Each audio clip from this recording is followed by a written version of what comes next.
Good evening and welcome to Have a Seat with Chris Hansen. I'm Chris Hansen. Tonight, an exclusive look at our new Takedown Predator investigations, where we go around the country collaborating with law enforcement agencies to investigate and expose men who meet children online and then try to have sex with them.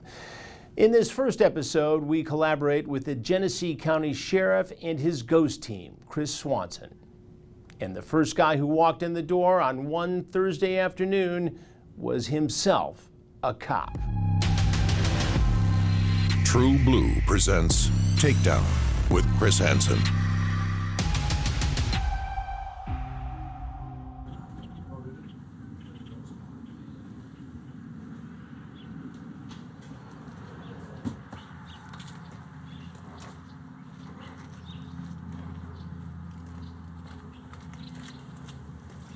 How are you? Good. Sit there. I gotta go upstairs. I got a big kind of a. Hey, real quick, too? Yeah. Are you sure? Maybe. I'm trying to shut your door, but. No. Don't move. What are you talking about? Turn around. Turn around. Get your. Sheriff Chris Swanson came up with the ghost task force idea going on some 2 years ago. And this latest run of investigations has gone for about 4 months, and 13 different people have been caught, including a police officer. Sheriff Swanson joins me now. Does that surprise you, Sheriff, that within this we found all these people, leading members of the community? That whether police officers or teachers or anybody in a position of authority violate the trust that people have in the position they hold. And I will add, he is a former police officer because of this investigation.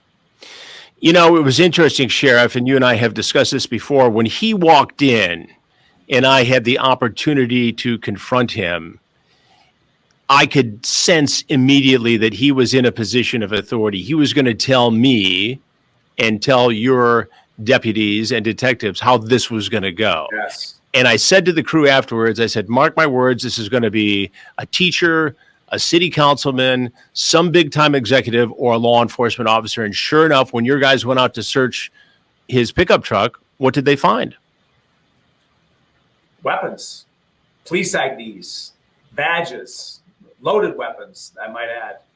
So, you know, much of good policing and good investigation is done by gut instinct. And you had it, Chris Hansen. You felt it. Well, I think the larger message here, I mean, here we are in the late afternoon, early evening in a small Michigan village in Genesee County on St. Patrick's Day, and we have a off-duty police officer walk in, allegedly, to have sex with a 15-year-old boy, and in his possession is lubricant. So what does that tell you about his intent there? It certainly goes back to premeditation. You know, there are different levels of crime. In fact, let's take murder, for example. You know, there's different levels throughout the country of taking someone's life. Sometimes it's involuntary, and sometimes it's manslaughter. Sometimes it's second degree. But that highest, most dangerous person is the first degree murder, the one who premeditates what they're going to do. They have time to say, no, bad idea. They've got time to turn around and say, I don't want to do this. But when they're so focused and they're premeditated, that's a dangerous felon. Now, this case, as with some of the others, is still working its way through the judicial system.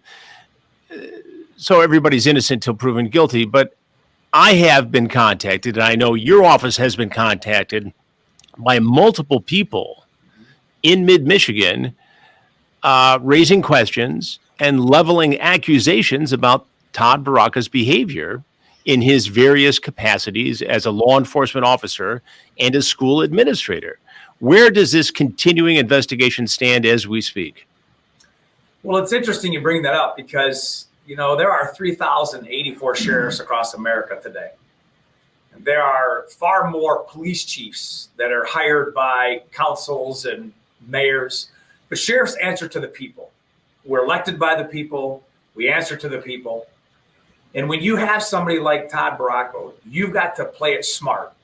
And you've got to do what you think is right to give other victims a choice to come forth if they've never come forth. You've got to give them the courage, the confidence. And you can't do that by yourself. And I recognize that being a sheriff, where I have a very wide net of social presence. And so by using your social media platform and posting the story with you, as well as mine, it has now opened up the doors for other people to come forth that we would never have maybe even heard from. And so it's not surprising, especially as this unfolds, and you see all the places that he was working and how short a time he was working. It goes back to evidence-based theories. Why would somebody jump around, whether it's school or police departments, if they didn't have something that was either a cause of concern by the agency or they tried to flip not to get caught? And so this is a story that is not uncommon, and I'm willing to take the risk and to put out the names and the names and the faces of these individuals after they're arraigned, to say, hey, who else is out there? Because I know there's always more than one. Sheriff, we edited sampling of the confrontation of the interview with Todd Baracco, and I'm going to play it now. I want you to take a look. Your fucking hands out here. All right, come on, just come on back in. Bring it. No. Camera on. Relax. All right, we're secure.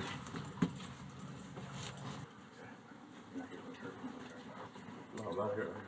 Not here to meet anybody with. Okay. Hey, John. I'm with cameras off there. Okay, hey, I'm gonna sit down.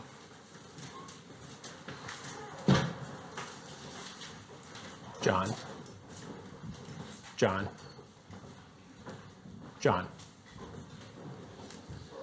You came over here, John. And when you did that, Nope. There's cameras right there. I know there's cameras everywhere, John. John, Cameras right in front of me. Get them off. Sit down. no, you can't. You're not in charge here, John. That's the problem. Man, I came to be here something perfectly legal. No, you didn't. There was a discussion online about being 15, John. The cameras aren't going to get turned off, so that's not on the table. That's not on the table. Don't get up, please. Well, you don't have to authorize it because we're here covering the commission of an alleged felony. No. Yeah. So I've seen the transcripts. The person you were here to meet said they're 15. You acknowledged that. No, I did not. Yeah, you did. No, I did not. John, I have seen the transcripts. Okay. Just, Do whatever you want. okay, it's not what I think. You ask if you smell good. Dustin tells you he's 15. You talk about oral sex. There's a discussion about condoms. You say, I typically don't use condoms, if that's okay. What were you getting at? He clearly said he was 15. And you acknowledge that, and you infer that that might be too young. There's talk about where his parents are, if he's home alone. And what is this, John?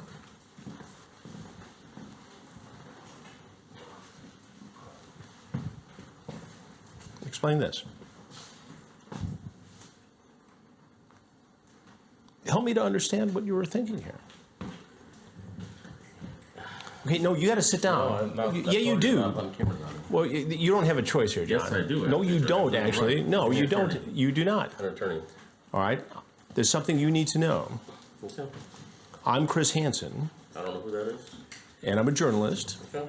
television journalist, and I do stories on predators, alleged predators, trying to have sex with minors.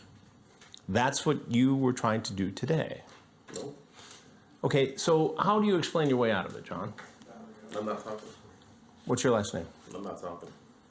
You have nothing more to say? No. Is there anything you want people to know? No. All right, well, there's some guys here. Hello. So, But that's not true, John. okay. What do you do for a living? None of your business. Well, it is actually, but if you have nothing further to say, then these guys would like to talk to you. All right? Anything else? Nope. You're sure? Yep. All right. When you see that, when you see his attitude, when you see how he acts, what does that say to you, Sheriff? So let me edify Chris Hansen for a second. You've been doing this before it was cool, almost 3 decades now. So even though we've been doing our ghost operations for years and we've arrested 154 predators, I think you and I can agree, whether you are in journalism and I in law enforcement, when you see the psychological breakdown of a human being roll out right before your eyes, it is a fascinating art. And you said it before we watched the video, he was there to maintain control until you kept talking and letting him know you have no control. It's the gears that were turning because as a school administrator, you control children. As a police officer, you control the traffic stops, the public. But at the point where he was in a corner and he was talking about the cameras, or you can't do this, or I wasn't here for that, I was here to protect it. When he started throwing out all his, we call them justifications, we call them excuses. When you start peeling back that layer, you see that he becomes totally compliant and his shoulders are rounded. I mean, physiologically, you dominated that individual. And that's what happens in law enforcement. He gets up, you can't get up. He tries to move, you sit here. So there's this unique switch of who's in control. We were never out of control, Chris. But eventually, when he realized what he did, and when you came around with that bottle of lube, and his first reason for being there was to help, you can't deny what his intent was. And at that point, you have beaten him psychologically. That's what the video shows. Well, as you know, we've evolved these predator investigations over the years, starting with not having law enforcement involved and then changing up and adapting to become more socially responsible over the years. And now, almost without exception, the way it works is I get a chance to interview the potential predator. If that man runs or bolts or the situation becomes unstable, law enforcement takes over. And if appropriate, I will get another chance to talk to this individual. But at some point, he leaves. He goes into custody. He's with your deputies. What happened after you took him away? Did he end up making a more in-depth statement to your guys and gals? So to protect the integrity of the criminal side of it, I will tell you that there's a process, and the process that we implement at every arrest since 2018 has proven successful. We have won every motion that has come across. We've won every trial. We've won every case. We have a 100% conviction rate. It's because the ghost members have that process in place to hold them accountable. It would hurt me if I thought that we did something unintentionally or intentionally that allowed somebody to get away and re-victimize. And so to answer that question, the process was in place. We were able to do what we needed to do to get the evidence, to get whatever investigative evidence we need to meet the variables to charge him with the felonies that he was charged with. So long answer to short question, we got what we needed. Good. And again, while this case is getting a lot of the attention, there were other mind-boggling suspects. That's right. Who were captured in this ghost investigation. And we've been at this in terms of collaboration for more than a year now with That's you. right. And we've seen people who worked for major companies. We've seen a guy pull up in a huge dump truck. The owner of God's the sake. excavating company. And I hear these same excuses over and over again. Give me a sense of the impact you believe the Ghost Project has made, not only in your jurisdiction, but now nationally. You've been in Las Vegas recently. You've been around the country. What impact has this had? Well, I think we have to start by recognizing that human trafficking and victims do not have geographical guidelines. This is a driving force that predators are always seeking prey, and they don't hesitate to go over county lines, state lines, or from the east to the west coast. So at Ghost being what it is, Genesee Human Oppression Strike Team, if we have victims that are here, it's not uncommon that there are not other victims that are not here, but yet we have a suspect. And so that's why I use the power of media to put the picture up after they're arraigned, their name, their occupation, their age, and many times people will come forth. And we've been able to perfect the system in the state of Michigan, which has allowed me to work with, ready for this, 37 counties out of 83, just since October of 2020. 37 out of the 83 counties in the state of Michigan, we have worked hand in hand with to do operations where many of them have spun off and done their own concept teams, because this was an untapped criminal market and predators roamed free. They had nobody on the other line of Discord or Instagram or Facebook or TikTok, nobody on the other line of these places where, children and victims talk innocently, our games, whether it's, Roblox or Call of Duty. But now there's sheepdogs out there. There are people out there, Todd, that's too loud. Now there are sheepdogs out there, people that are proactively doing these investigations to find them before they hurt. And natural stats show that one predator taken off the street can save the lives of 25 future victims because they're identified. Can I tell you a story of what just broke 2 weeks ago? Absolutely. Yeah, I want to hear about that. I'm familiar with this, but tell me in detail. So on February 20th, 2022, Peter Pajic from West Palm Beach, Florida, took a flight through Delta from Fort Lauderdale all the way up to Detroit, rented a car, and drove to the church parking lot at midnight to pick up a 12-year-old girl. He had met that girl. 12 years old. 12 years old. And how did he meet a 12-year-old girl? This man from Florida meet a 12-year-old girl who is in Genesee County, Michigan. Which is not uncommon in how they do it, but it's shocking the platform that he used, because you yourself have the same platform as do I, Instagram. Just sent a DM on Instagram, and that started a conversation, a connection. It's like fishing. And that conversation was taken offline into an app called Discord. And that's where the texting went back and forth. And that was taken offline to phone conversations where Pajic systematically told this victim what they wanted to hear and started the grooming process, which is I know a topic you've covered many times in the past. It's a slow psychological breakdown of the victim. The predator knows what the victim is needing, and the predator fills that in order to gain control and have sex. And that's what he did. It lasted for about 10 days, convinced her that he was going to come up. He rented a hotel off of a Pearson Road in Mount Morris Township, a Baymont Inn. He picked her up in the parking lot, took her to the hotel, and he raped her over a period of 4 hours. 12 years old. And this is a 12-year-old girl who he met on Instagram, groomed her, convinced her to go to Discord, continued the conversation, and got her to meet in a church parking lot, Sheriff. Not only to meet, but she jumped out of her bedroom window, snuck out of the house to go meet him. That, regardless of the intent as to what the 12-year-old was doing and why they did this, they're 12 years old. They don't have the ability to make decisions. That's why they are not at the age of consent. So when you think, what would cause a 12-year-old to do that? Well, that's called grooming. And there's 1,000 different things. But the predators convinced them enough that this is the right thing to do. And she did it. And how did you find out, Sheriff, that this young girl had been victimized? How did you get onto the case? Well, after he dropped her off at the same parking lot, he picked her up for 4 hours. She went back home, and she had an incident that caused the parents to bring her to the local hospital.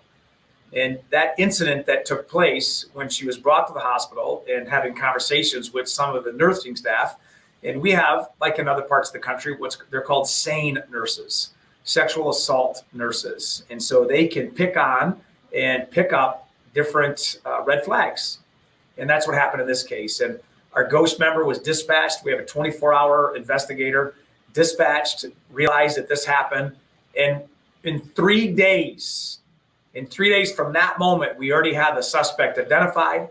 We had surveillance of the entire operation at the hotel. We had him coming in and out of the actual lobby, into the room, out of the room. And he had already sent her a video of the episode So we had her phone and we tracked one of the videos. There's some background decor that we were able to match with the exact room. So he actually videotaped. He actually took a video of the sexual assault. See, it's not uncommon for these predators to chronicle what they've done for two reasons. Number one, who does that, Sheriff? Predators. This is their life. This is their business. That's why human trafficking is the fastest growing criminal enterprise in the world. Not the number one. Drug trafficking is number one. Human trafficking number two. It is a prized possession. These individuals, Chris, are assets. They're property. And if you have property, you want to document it. You want to own the material. And he sold the video. Go ahead. No, go ahead. You sent your detectives down to Florida and brought him back. And I should just tell anybody watching this that we have a whole separate investigation on just this matter that we're putting together in collaboration with the Genesee County Sheriff's Department as we speak. But you bring this guy back, and along the way, you question him and continue the conversation. What do you find out in terms of his other assaults, grooming, predatory behavior with other young women in other states? Which is, we see it as a win-loss on this case, because by the time he was identified, and we didn't get the case till March, 1st of March, we flew those detectives down there, and nobody gets caught the first time. Nobody. And when we did our investigation working with our West Palm Beach, Florida friends, Broward County Sheriff's Office, Hollywood Police Department in Florida, we were able to identify where he lived by Monday. We found him traveling down a very busy road in Broward County on Tuesday. He went into a bank to open up another account. We call it a dummy account to hide funds so he could travel again. And he was taken into custody there. The downside of this whole case was by the time we were able to get the information, find out who he was, where he was, immediately fly down there within 36 hours. He'd already done it in two other states that we knew of, Washington and Oregon. So we did the math and we realized that he was in Michigan for 48 hours. 48 hours. 48 hours. We can only account for 4. What do you think he was doing the other 44 hours? Well, I think that's a great question. And I pray to God, nothing that would cause another victim. But from the time that he left Michigan to the time we got him in West Palm Beach, he had already committed 2 more of these predatory acts. So this is the reason why you and I are great friends and great partners in this journey, because there may be other victims out there that we can't find. And that's exactly what happened. The story that you and I did and the story that continues to roll, whether it's Bracco or Pajic, that victim in Washington State saw the arrest and the video I did at Detroit Metro that reached 1.4 million people in 10 days. She was one of the viewers. She went to her family. She went to the local sheriff's office, made a complaint. They took a statement. They did a forensic interview, and they were able to connect with us just the week that we're doing this broadcast, and we now have additional charges. We knew something happened in Washington. We didn't know where to start. They had no information on who this individual was, but it goes back to the power of media, the power of Chris Hansen. Well, we've seen this. Yeah, we've seen this, and that's very kind of you. And thank you, Sheriff. It's your incredible work that we're able to get involved with and collaborate with you and get this message out there. But we've seen this time and time again, from being in Cambodia and doing child sex trafficking investigations and having somebody in Canada see the background of a brothel and put together a sex trafficking case like that. It's constantly boggles my mind. And I should tell folks watching this, we have an extended series coming up on all these predator cases in Genesee County, and we'll be doing a more extensive interview with the sheriff and getting involved in the backstory of these cases, and that'll be coming out very soon. And some of this exclusive content will be seen on our new crime network, our streaming network, True Blue, and you can get more information about that at watchtrueblue.com. But Sheriff, there's so much more to talk about, and we have so much more work to do, and we're going to do both of those things in the upcoming months and probably years, the way this issue is going. Before we wrap up tonight, what do you tell parents? Give me 3 things to say to parents that helps them to educate their kids so they don't end up like the 12-year-old girl who is tragically preyed upon, to any number of kids who could have been at these homes where we do these sting operations, but thankfully weren't, and these guys met us instead. So if I may change your rules by one, I'm going to give you 2 things parents need to do, but the Perfect. third is what we all need to do. Is that fair? Absolutely. So first of all is to be aware of your kid's business. You can't use the excuse that you don't do computers, you don't understand games, you don't understand. I was with an individual just a week ago, and he was an Uber driver, and he has twin boys that are 14. And when he picked us up from our location, was taking us back, I learned he had these 2 boys, and I said, so what's your day like? He says, I'm booked all day. I said, well, what are your boys doing? He said, probably the same thing they did last night, what they're going to do all day today, and what they're going to do tomorrow. I said, let me guess, video games. He goes, yep. I hope they're making good decisions. Bad answer. Bad answer. Because predators want you to believe that these safe platforms they're using, they're not going to be contacted by them. So get into your kids' business. If you have a password on your kids' phones that you don't know, then you have not been a diligent parent. There should not be passwords that you don't know. You've got to learn about ghost apps, which means apps that you can't even see on someone's platform. There are parental controls you can put on. There's software. But also, point number 2 is to have a relationship with your kids. And there's what I call it controlled growth. Yes, you should be talking to your 4, 5, and 6-year-olds as to how people do want to hurt others. You don't need to go into all the rated R content you would for a 17-year-old, but have a conversation and let them know, hey, this is what's happening. That's why whether they watch a very, what I would call professional and succinct conversation between Chris Swanson and Chris Hansen to start the conversation. Maybe if you don't know what to say, use us to help the conversation. That's a good point. You know, on our own website, gcsomichigan.com, the first page, Chris, is ghost certification. There are 3 incredibly well done videos that 2 of them are town halls I do with my colleagues, one of which is called Inside the Mind of a Predator. You can learn what's inside these. Watch reruns of your show. Like, learn about this trade, because if you are not, they're still doing it. And without that awareness, it is a free-for-all, which is why we use these shows. The third point that I was going to say is not just for parents, but if you look at these predators, they're all adults, Chris. They're sons and daughters of adults. They're husbands in families. Like, get into their business too. Peter Pajic is a 22-year-old man that works as a server at an Italian restaurant. He works as a security guard at a community college. He's tight with his mom. He's a grown man. If your grown kids or your grown family members are doing things that you know are suspect, get involved in their business. I don't have a password on my phone. I don't have people stored in my phone under different names. You know, when you have nothing to hide, you have nothing to fear. But people know when somebody's trying to do wrong. So this isn't just a parent-kid issue. This is an adult issue, and we've all got to be aware. Those are my 3 points. Sheriff Chris Swanson, we will continue these investigations. We will continue this collaboration, and we will continue this conversation. Thank you for having a seat with me. Stay safe and stay healthy. As well, my friend. See you soon. Thanks, Sheriff. Each one of these cases still boggles my mind that after some 18 years, guys are still willing to meet children online and then try to have a sexual liaison with them. This is all going to be part of a new series on a crime streaming network called True Blue. You can see the graphic behind me.